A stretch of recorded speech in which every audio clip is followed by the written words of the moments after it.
What's up, everybody? How you guys doing? So, my guest today is, I think, to preface this before we kind of get into detail of who my guest is, this is the first guest that I had where I didn't know the guest previous to recording. So I think both of us were a little bit nervous. So just to preface that, just if you think kind of the conversation gets a little bit awkward here and there, don't think it's because of herself or myself. I think it was both of us. We were both nervous. I think in the future it would be better to meet guests who I haven't gotten the chance to know outside of the podcast. I think it would be better to meet them first, or just to kind of have a pre-discussion for maybe a half an hour or so, and kind of just get into that conversation mode, get into that friendly mode before going right into a podcast. So that's just a little preface first before we get into my guest. But anyways, the podcast is still super great, really interesting topic. So my guest is Marie Lecuyer. I'm probably totally butchered her last name. She corrects me on it in the beginning anyway, so don't be too concerned if I got the pronunciation wrong. But anyways, she is a researcher for a lab that we have here at the University of Ottawa, which is the Humanimalab, or HAL, otherwise known, and she is also a grad student at the master's program with Anthropology at the University of Ottawa, and her expertise or area of study is plastic waste and human interaction with plastic waste. So that's kind of really the big major focus of our podcast today. We get into a lot of great detail about human interaction with plastic waste, what it means for our future, our environmental future, kind of some myths or misconceptions that we have about plastic and the use of plastic. We talk a little bit about the lab as well too, but I would definitely love to have her back on, or she also recommended a few people that we can also talk to about the lab to kind of get their perspectives on it. But she talked a little bit about what it's been like working with the lab and some of the projects that they've been doing. So I'll leave links if you want to go check out some of her work that she's done with the lab, or just the lab in general. But other than that, here we go, and welcome Marie Lecuyer.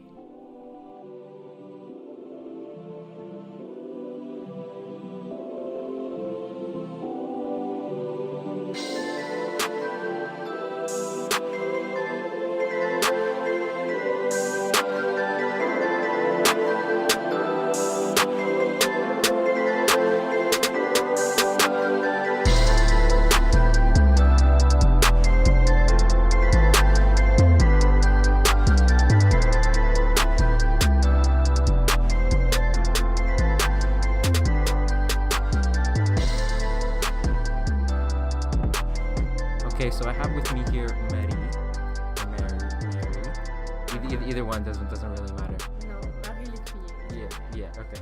So just off the bat, I just kind of want you to introduce yourself and kind of talk about your involvement with the Humanimalab, how you got involved, what your research is about. Give us a huge spiel, a broad spiel about kind of what you're working on. Okay, so again, my name is Marie Lecuyer, so I'm doing my master's here in Anthropology at the University of Ottawa.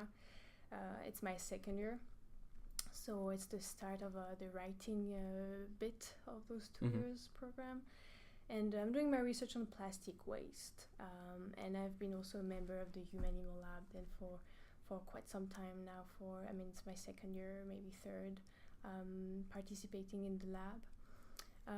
So maybe a few words about my research.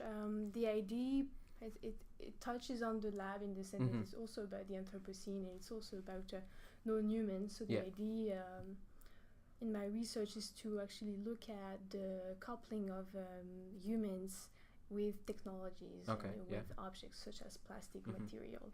And so I've been following plastic material this summer and see where it goes, how it goes, so what are the transformations, and looking at the circulation of the material and what happens in between the different steps, let's say. I think the popular notion of plastic and plastic circulation is the I don't know if it's the island or the patch that's in the Pacific Ocean. That a lot of people talk about that and know about that, and it's can you speak a little bit? Well, it's actually a myth. Oh, it is a myth. Okay, well then I'm completely wrong. So disregard that. Yeah. So there have been a few researchers who have been interested in this. Supposedly plastic ocean, plastic patch, plastic island. Yeah. and so they went for it and they looked for it, they couldn't find it. So there's no such thing, and so that's then why is it that we actually have this imaginary? I don't necessarily know, but what is interesting is that the presence of plastic is mostly at a micro level or nano level. So it's not it cannot be captured so easily, it cannot be fixed. So in terms of politics, then it becomes interesting of what is it that we can do to actually clean up, if we want to clean up. So the plastic that like could be found in the ocean or around is that like more like in parts per million, like in that kind of designation, as opposed to like an actual like plastic bag that's floating in the ocean? Well, I guess you can find all kind of plastic bits depending on their stage of decomposition. And then depending of the currents, you also may find different densities in the ocean of those microplastic. But this idea of one particular spot where plastic is accumulating is wow. I completely didn't. I completely believed in it. I did not know that was a myth. Yeah, I guess it's the main story in the mainstream media that we hear for some reason. Yeah. So do you find that the opinion of plastic from when it was first created to now has changed, or do you find that in general most consumers still see plastic as a good or a bad thing, or do you think that like their opinions have kind of changed? I don't know. I think people don't think of plastic really. We don't reflect on it. Yeah. And so that's also the interesting thing for me, because it's part of our everyday life, and it has become so common that it has become invisible. Yeah. Although it's becoming a thing now, and we talk of catastrophes and the Anthropocene or the Plasticine is part of the discourse too. But no, well, I guess people use it even though they know it's not necessarily a good thing, but it's actually hard to change gestures and what we do with plastic. Well, even in this room that we're recording in now, I can't imagine like how much plastic. If you had a vacuum that could just suck the plastic out of a room, what would be left in the room afterwards? It's not so many things, eh? Yeah. There in the mics, so people couldn't hear us. And so sometimes when I go shopping, I try not to take plastic bags, or when I take coffees, I don't take the plastic lid, so I try myself to change my own gestures. And it's actually not necessarily easy, so you realize that plastic allows you to go faster, to move with your product. Yeah, that's a big thing, right? Like plastic bags, number one, like they have it's like 10 cents for each plastic bag that they apply at the grocery store or at other stores. And then plastic water bottles too is the big thing. A lot of people switch from plastic water bottles to either like a metal water bottle or like a plastic one that they just call their own, and like they clean it and they don't recycle the ones that you can buy at the store. So that's a big thing even for me, because I know with my family where I come from, like plastic water bottles we buy a lot. Like we buy like the cases of water, and in the summer I just have like a Gatorade bottle, just one of like the green ones, and I've tried to switch from bringing plastic water bottles to bringing like that Gatorade bottle instead, to reflect, like you said, on like my use of plastic and the amount of plastic that I use daily, which is like, it is a contribution that like I'm not using as much plastic as I was before, but I think it's still very small. But then this is also an interesting question, in the sense that who's responsible for it, and a lot of the mainstream media, I mean, in the media we see many initiatives where the consumer, the citizen is actually made responsible to clean up beaches, but it's a bit more complicated, and everyone is postponing the responsibility to one another, although every actor is kind of taken in the plastic system in a way. Do you ever like envision a future where we are able to get fully off of plastic, or do you think that is like hundreds of years away, or is it coming quicker than we think, by the time that like we move past plastic? I don't know what I envision. No, I don't think we'll get rid of plastic. I don't think we'll stop using plastic. Same as I don't think we're gonna be I don't think we're gonna stop using oil, you know, in the near future. I don't know. I know it's a tough question to think about, because you think about our reliance on it, and it's so difficult. Like when you actually reflect on how much plastic we use, it's so difficult to imagine a future where there's no plastic and where plastic is a thing of the past, and like coming up with a substitute technology that can replace plastic in a way that is not so harmful to the environment is like it's a tough task. I don't know who's up for it, whether we even want to be up for it, depending on the amount of people that are employed in the plastic industry, whether it is a thing or isn't a thing. Yeah, and I would say maybe the most problematic thing is maybe not the material in itself, although as you say it has properties that make it decompose very slowly on a time base that is much longer than ours, for example. But what is maybe more problematic is the mode of consumption that we have. Yeah. So like every day we take a new coffee with a plastic lid, and we are how many people doing this every day, and so this rate of consumption is not sustainable. Yeah, and the idea of like you detailed with the coffee mug, like the idea of there will always be another one tomorrow. So it doesn't matter what we do with this one, whether we throw it empty on the ground, or we put it in the trash can, or we recycle it, or we put it somewhere that is deemed proper, but there's always the idea that there will be more plastic tomorrow, so it doesn't really matter what we do with this one. The idea that you can constantly replace what you have, I think, is very prevalent in the minds of consumers, because it doesn't matter, like the value that you attach to a plastic item is very minimal, because you know that you can constantly replace after you're done using it. So like to segue into something else, I worked this summer for my municipality, and we worked a lot actually with the dump.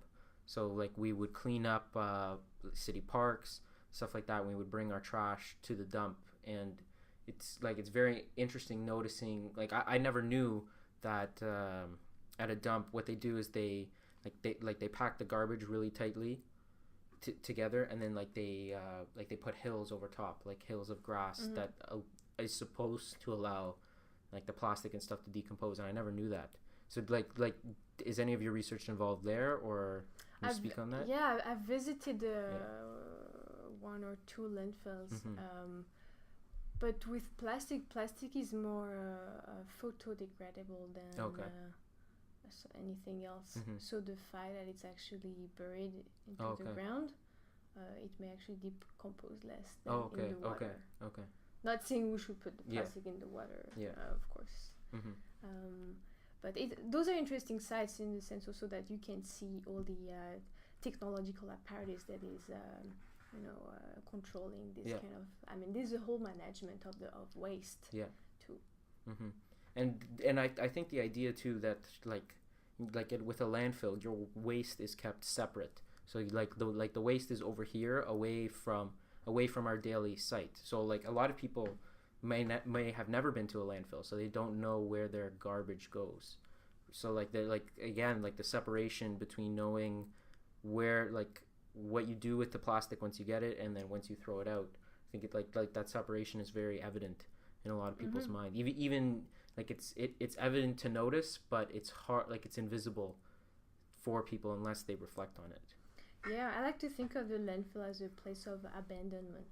People go there and they just leave behind what is it that they want. They don't want to be embarrassed with. Physically. Yeah. Well, in a landfill, the amount people throw out old TVs, everything. They throw out everything in a landfill because that's where they believe it goes. Even if it's better to dispose of it elsewhere. The idea that you can just, like you said, abandon whatever you want, whether it's a bad memory, you throw something out at a landfill, whether it's a good memory and you throw it out at the landfill. It doesn't matter. And what is also interesting is that it's not only consumers waste. You also have companies who are dumping brand new TVs or brand new consumption objects. and they're dumping it just so as to keep the price as they wish. Yeah. So this is also interesting and problematic. Yeah. And sad. Yeah. Really, really sad that it sucks that like we create so much, and then when it's not bought, there's always a threshold, right? Like you want to try and make as many things, and then like to make as much as possible and then sell as much as possible, and like the two counterbalance. But then if you make too much, then you like those products have to go somewhere, because no one well, it's not necessarily also too much, but like they would upgrade, the TV format to another level, and so they don't want to. They cannot be selling this new level of TV, upgraded TV, if the old one is still there. Yeah. And at a lower price, so they have to justify also the new price with the old TV gone somehow. And even I think the big thing is with cars, like cars all the time, like they always come out with 2000 like they're 2018 cars already, and it's not even 2018, and they're already selling cars for the coming year, even though it's not even the coming year yet. So what are they doing with all the 2017s that are unsold? But they have to come up with something that's better. So each year they come out with a new car, and what happens to the old cars is something that we don't really think about. It's just terrifying to think about all the cars that are remaining undriven. These graveyards of cars. Yeah. So what other research do you is HAL doing? So the Humanimalab. So there are many participants, and each participant has its own research topic. Yeah. So some people are working on viruses. Some people are working on cells. So there's somebody who did research on in the lab in Australia, for example, on cell culture. And then there has been a project made in South Africa about conservation and animal trafficking and poaching in South Africa. We also have research going on with ayahuasca, with plants. Yeah. So many things, always touching on this idea of the non-human, or always the non-human in the coupling of the human, and how this assemblage works out in the end. That is what we try to do, and there's also a dimension with touching on the Anthropocene in this lab, which is a word that is more and more in use, maybe. Yeah. So the Anthropocene referring to this maybe new geological time, which is marked by different how would we say, components. So actually plastic is one main component that makes up what we call the Anthropocene, but we still don't know. Geologists are still debating what are the markers actually to call this geological time a new time, the Anthropocene, and what would be the starting point, the starting time. This they are still debating. So maybe the Anthropocene has different phases too. There's just maybe not just one, but several. I don't know. Yeah. So correct me if I'm wrong, but the Anthropocene as an idea is that humans have had such an impact on the geological face of the Earth that they've had to name a new geological time period. Because just in relation to humans' impact, which is terrifying if you think about how long humans have existed in our Homo sapien designation as compared to the lifespan of the entire Earth as we know it right now, which is insane to think. I think there have been several time period designations where it's if Earth was alive for 30 days, how long would humans be here? And it's a matter of seconds. Yeah. And it's the damage that we've done in just in a span of 30 days in 2 seconds is insane to think about. Yeah, so one of the critique of the term is also to say, it puts the human at the center of the Earth history in a sense. When you say that the scale of the human presence is actually somehow minimal. Yeah. What is also interesting, maybe with this term, and some authors, also propose other terms referring to this geological time. Maybe not the Anthropocene, but maybe the Capitalocene. And so then we would be talking about more of a mode of existence, Yeah. of a maybe of a economic system, Yeah. rather than the human per se. Because you know, what does it mean to generalize the human to all the human populations? Yeah. No, that makes sense. And then you could look at it as like beginning, I guess, around like the time of the Industrial Revolution, and then from onwards. I guess that would make more sense, because like in terms of devastation, like has it been from the industrial era onwards that humans have had like the largest amount of impact, or is it the entirety? I guess is kind of like the comparison that they're looking at, or actually, I don't remember the details of and the measurement they make. Like, I've been more interested in plastic as a marker, and so plastic has entered the geological strata. So we do find bits of plastic and nanoplastic in the earth, as we don't actually find them before in deeper stratas. But I guess the different phases have different intensities too, and they also maybe show different rates of I don't know, of extraction, consumption, of human activities. Can you detail for us, if you know, or if you're aware, like the history of plastic in the wider world, like when was plastic invented versus like what it is now, and like what they're doing with plastic now?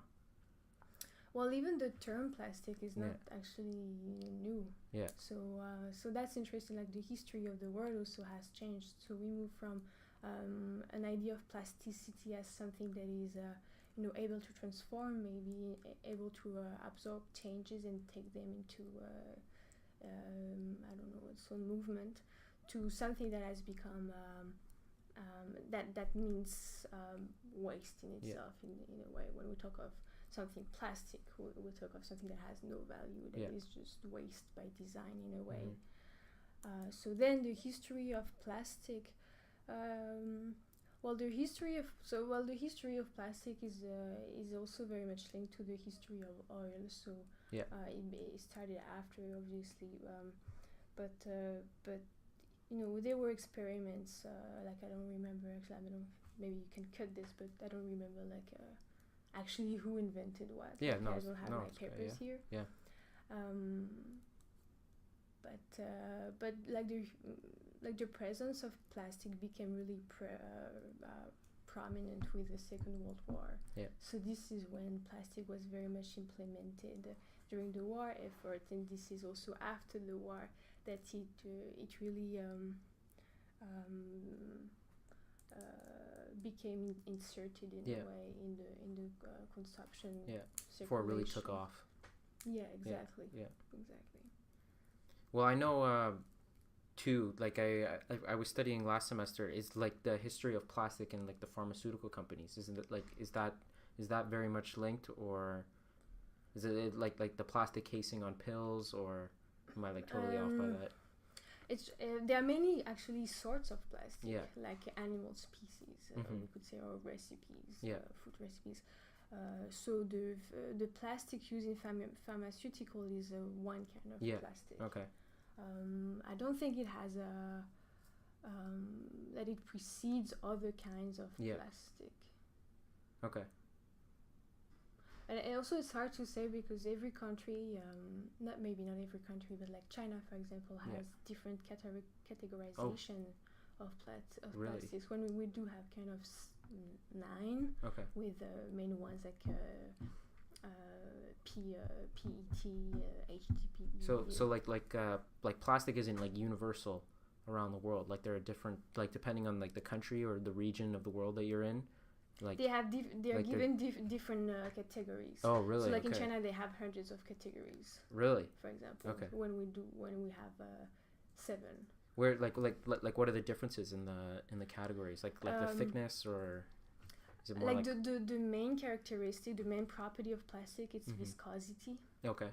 So that would be pretty much the density of the plastic, or actually in physics it's said to be le temps d'écoulement, so like the time it takes to actually flow. Yeah. So on the surface, so it's time of dispersion. Wow. Okay.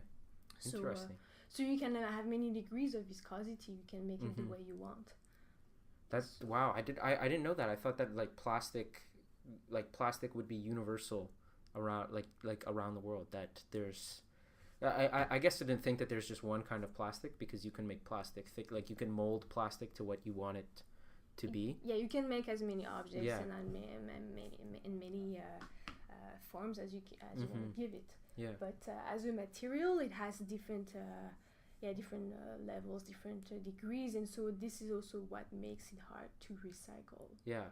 Wow. Because some of those plastics are not necessarily recyclable, or there's not necessarily a market for them to be recycled. Okay. So I don't know if you know, but how what is the easiest form of plastic to recycle? Is there PET is a big one. PET is the plastic used in food containers. Okay.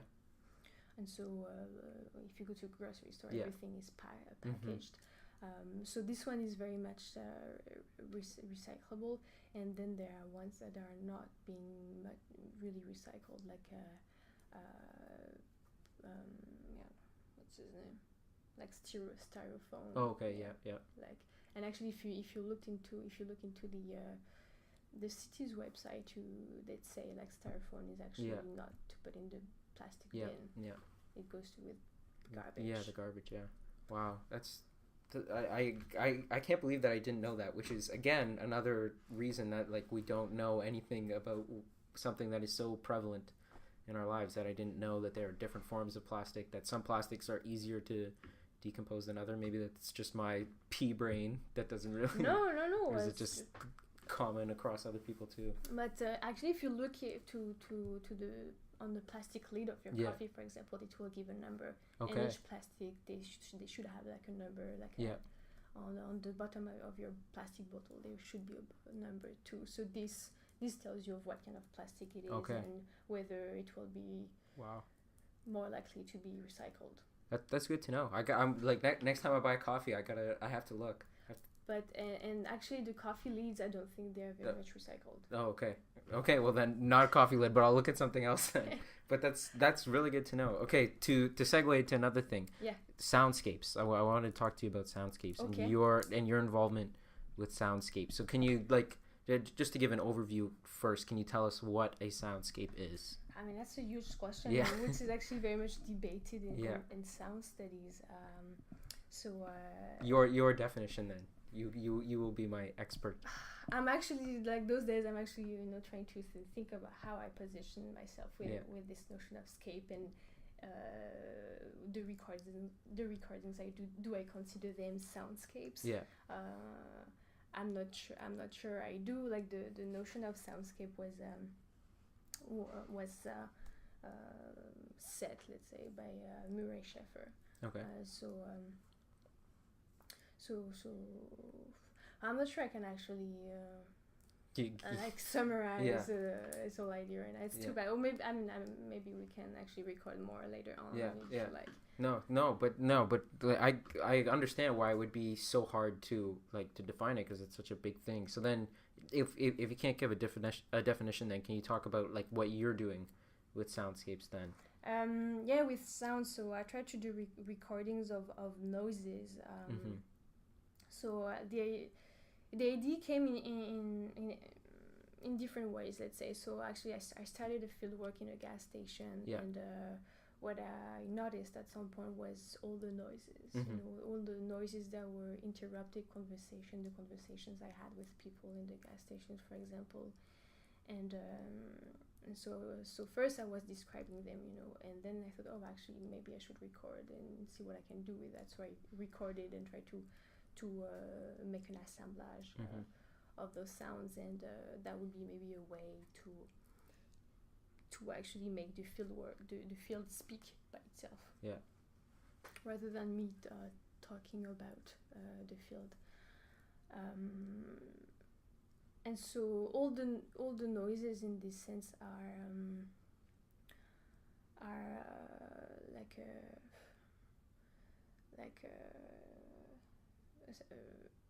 a mark of our of all the gestures we make, yeah, so that was pretty much the idea, you know, to actually record the circulation of oil, you know, something that is very much present. But how do you record oil? Oil doesn't speak as a material, and actually I don't necessarily have such an easy access to oil. But then we go to a gas station and you realize that oil materializes in many different ways, and actually through sounds and through those electronic digital machines. Well, like even in terms of like, I would think most people's interaction with oil is through sound, because when you fill up your car at a gas station with gas, you don't necessarily see the oil, but you hear it. Like the description of the guzzling of the gas is a sound that you can hear. Like you can hear the way that like your car interacts with the oil, the way that your car fills up with oil, as opposed to seeing it.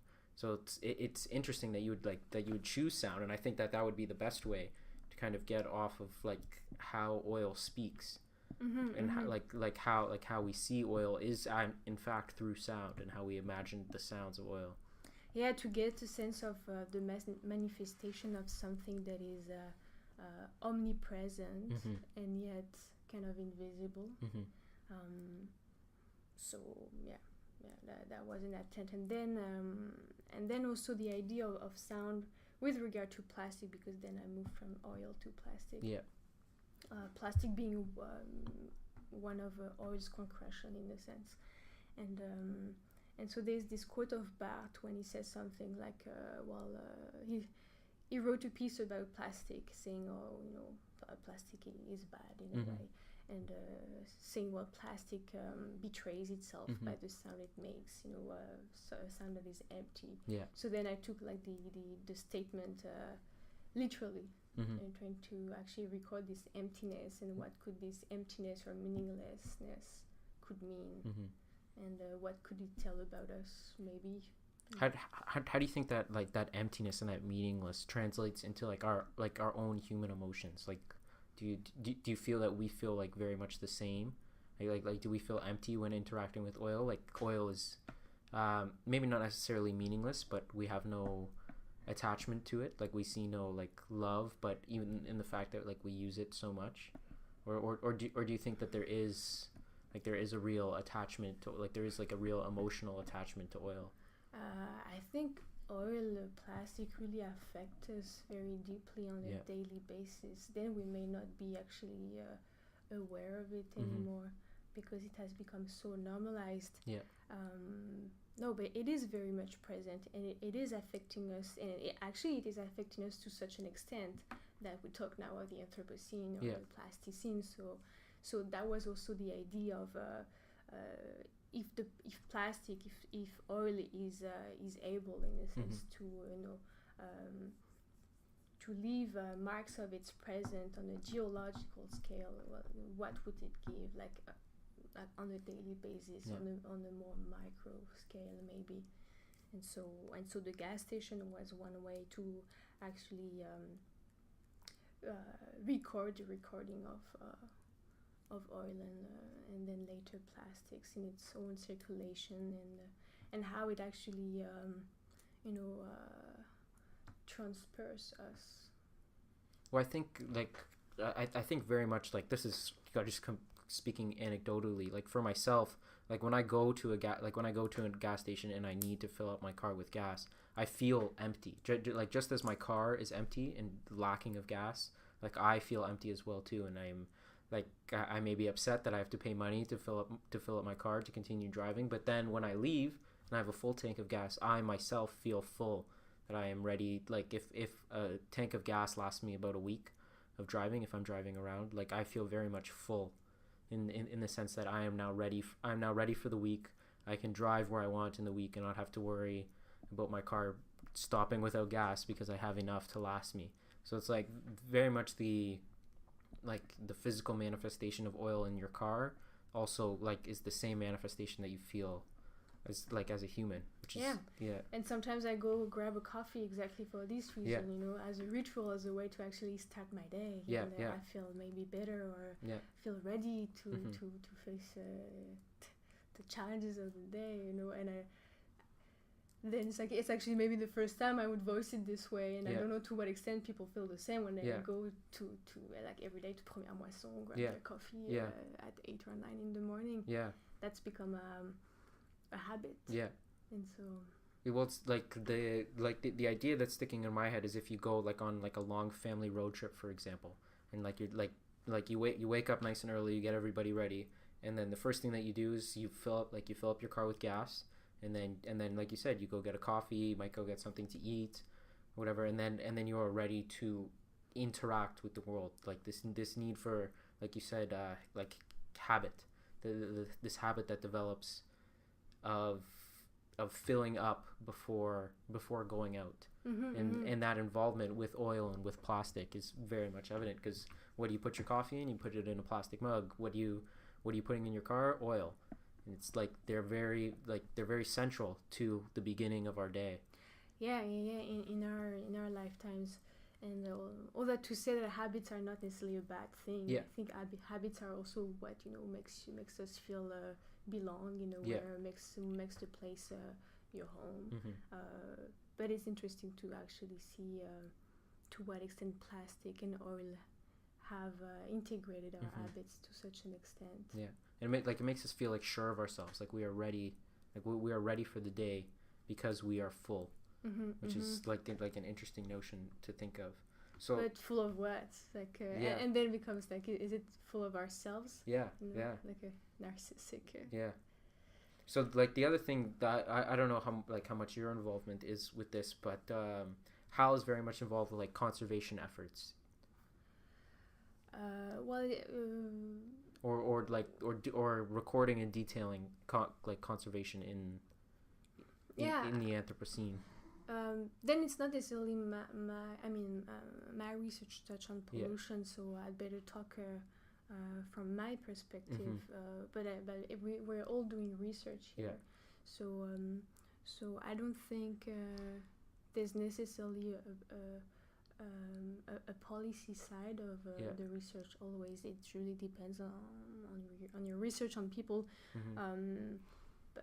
And the dimension of activism may be also important, but it also depends on your topic, on your take on the topic. But on my research, so far I've not developed any policy proposal or what is it that we could actually do. But it's actually also a way to look at. To question also, to come back to what we were saying in the first place when we were talking about this plastic patch. If there's no such thing, what is the politics? What are the policies that you can implement to actually take on this pollution problem? So the research is here also to question some of the initiatives and to look at what are the effects and what are the effects of our daily gestures. Then based on those kind of research, many things can be done. But then it's also the realm of the politics. Do you think that there's anything that we can do, like on an individual level, like in? I think there are many things that we can do. Whether it's actually changing just your own gestures. Or and then it can become also something else, signing petitions, what kind of maybe not lobbying, but political pressures, manifestation, demonstrations. No, there are many avenues to implement change or to invite for change in a way or another. This is like a very philosophical question, but how has your research changed you as an interactor with plastic? Do you feel that like your research has changed you, or do you feel like you are very much the same as when you began? Well, I'm still in the process of actually processing my fieldwork. So for sure there has been a transformation, but maybe still ongoing, and I'm not sure I'm aware of all the bits of this transformation. But try not to consume any plastic. Not any, because there's stuff you buy and you actually have no choice. You buy Nutella, it comes in glass too. So But I totally get what you mean. That like it's like even to separate yourself is it's almost impossible. But do you find it hard like in terms of processing your research, like you're processing your process? Is that difficult as just as a researcher in general? Like, do you find that that's difficult to move past like idea and research to to a formal thesis? I'd say maybe it depends on the relation you have with writing. Yeah. And I really enjoy writing. So to me, it's an interesting challenge to transform your experience in actual anthropological or political ideas.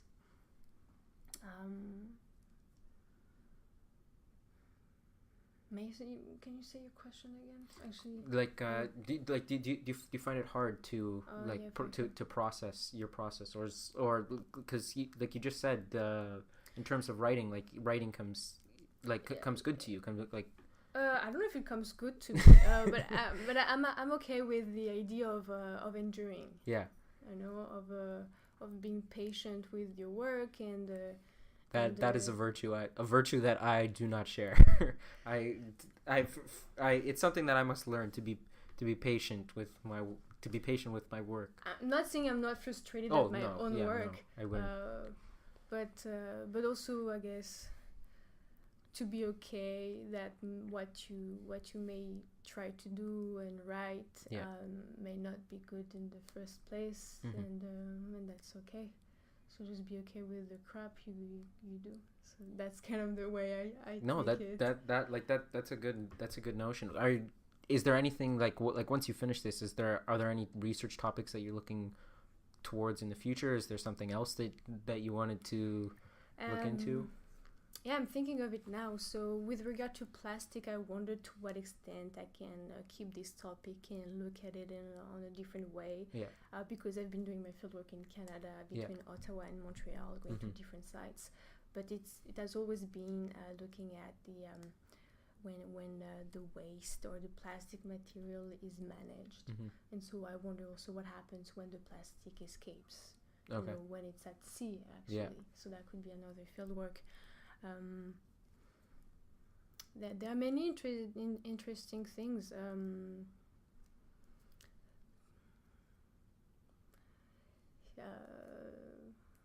It's hard to pick, especially because like you have this now, and like it dedicates most of your attention to it. So it's hard to think about what's next when you just want to like finish exactly. what's in front of you. Yeah. As I'm still writing, yeah. But there are many other different topics that could be interesting. But I will stick to plastic for now. That's for another day. Thank you very much for coming on. Well, I appreciate your questions. I appreciate you sitting down and talking to me. I might I don't know. This might not be the right way to frame it, but do you find that like undergraduates like do they pester like graduate students, or like is the interaction very civil, do you think, between us? Because to be honest with you, I've never actually met a graduate student in my same faculty in so our worlds are very opaque in this sense. Well, I have interactions with undergrads as a TA or IA, but no, actually I don't have so many interactions, so I'm glad that you invited me to participate in your podcast. I'm very happy that you came. I learned a lot. It was a great learning moment, and it's interesting to see the research that is being done by I'll still call you a student, by students, by people that are very passionate about the topics. You speak very passionately, very articulate about like plastic, and it's good to hear like different takes on different topics. So I thank you very much for that. My pleasure. Thank you very much. Okay, ciao, bye.